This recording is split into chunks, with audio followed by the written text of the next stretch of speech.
taxes for millionaires and billionaires, $700 billion tax cut that would go only to the 2% wealthiest Americans, and they want to pay for it in part by a 20% cut in education. We have to reply to that. Education is the key. China's not cutting education spending by 20%. Germany's not cutting education by 20%. They're not playing for second place, and the United States of America does not play for second place either. We play for first.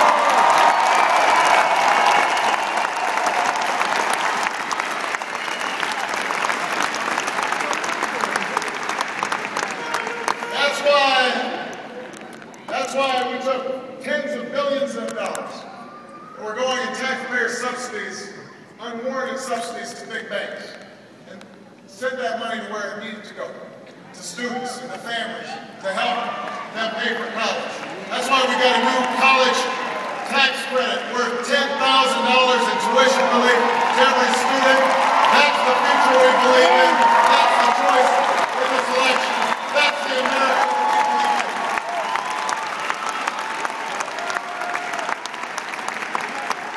We see an America where corporations live up to their responsibilities, to treat consumers fairly, to play by the same rules as everybody else. That's why we made sure insurance companies couldn't jack up their premiums for no reason, or deny you coverage just because you were sick. That's why we made sure credit card companies can't hit you with hidden fees or penalties. And the taxpayers will never again be on the hook for the irresponsibility of a few on Wall Street. That's the America we believe in. An America where we don't pass on a mountain of debt to the next generation. And that's why we're going to attack the $1 trillion deficit I inherited when I took office, but we're going to do it in a responsible way.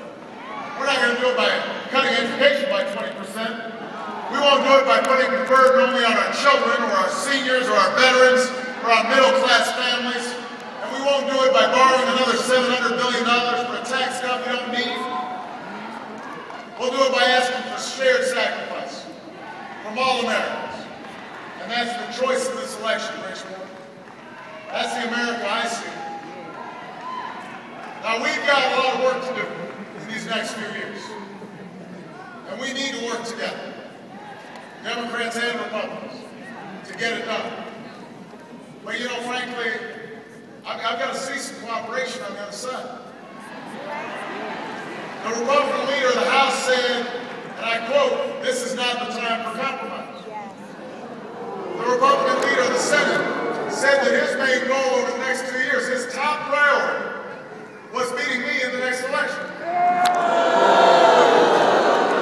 I mean, so he didn't say jobs was his top priority.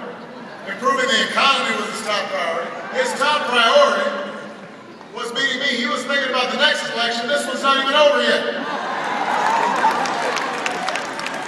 That's the kind of attitude we're fighting against, Bridgeport.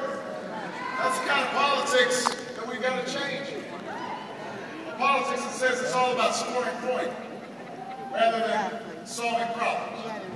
And that's where all of you come in. Because the only way to fight this cynicism, the only way to match the millions of dollars of negative ads that special interests are pouring in is with millions of voices. Those of you who are ready to finish what we started in 2008.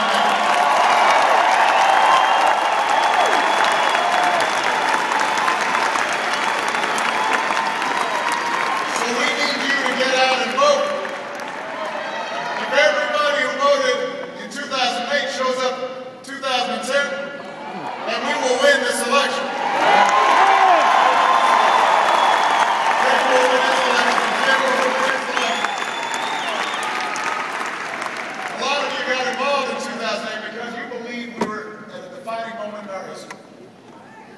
You believed that this was a time where the decisions we make, they won't just affect us, they'll affect our children, our grandchildren, for decades to come. That's why you got involved. That's why you knocked on doors. That's why you made phone calls. That's why some of you voted for the very first time. And you know what? Delivering that change isn't easy. when we won 2 years ago, that was just the start. That wasn't about electing a president. That was about building a movement to change the country for the better.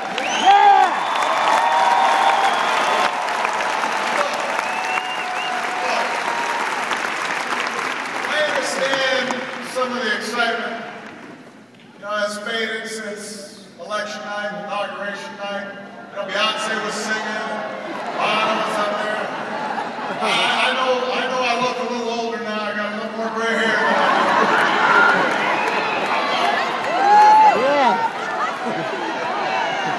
No, Michelle still looks good. I'm looking a little hard.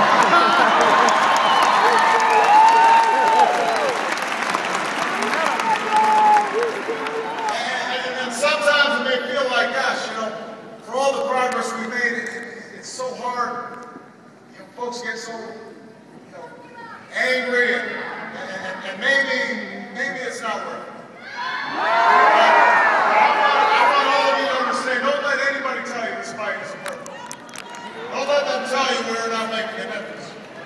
Because of you, there's a woman who no longer has to choose between losing her home and treating her cancer. Because of you, there are parents who can look their children in the eye and say, you are going to college. Because of you, there's small businesses that were able to keep their doors open in the depths of recession. Because of you, there are 100,000 young, brave men and women who are now home because we're not fighting in Iraq. Because of you, don't let them tell you change isn't possible. Because the truth is, change has always been hard. This country was founded on hard. 13 colonies coming together, defying the British Empire, that's hard. And then drafting a document with principles that had never been tried in the world before. We hold these truths to be self-evident. That all men are created equal. Endowed by their Creator with certain inalienable rights. That among these are life, liberty, and the pursuit of happiness. That's a hard idea. Nobody was sure whether it was going to work. They had to overcome slavery. Folks had to work for women's suffrage. They had to work and fight for workers' rights. Then they had to struggle some more to make sure that fascism was defeated, and oppression was overcome, and at each and every junction, success wasn't guaranteed. And there were setbacks, and there were people who said, maybe this won't work. There were naysayers. Imagine if our parents and grandparents and great-grandparents had listened to the cynics 50 years ago, or 100 years ago, or 200 years ago. We wouldn't be here today. The only reason we are here is because they faced down their doubts, they faced down their fears, they pushed forward in the face of difficulty, they pushed forward in the face of uncertainty. That's why we came through war and depression, and why we had civil rights and women's rights and workers' rights. That's why, because we had veterans who were willing to fight for what they believed in. We need that spirit today. That spirit today. I need that here in Connecticut, Bridgeport.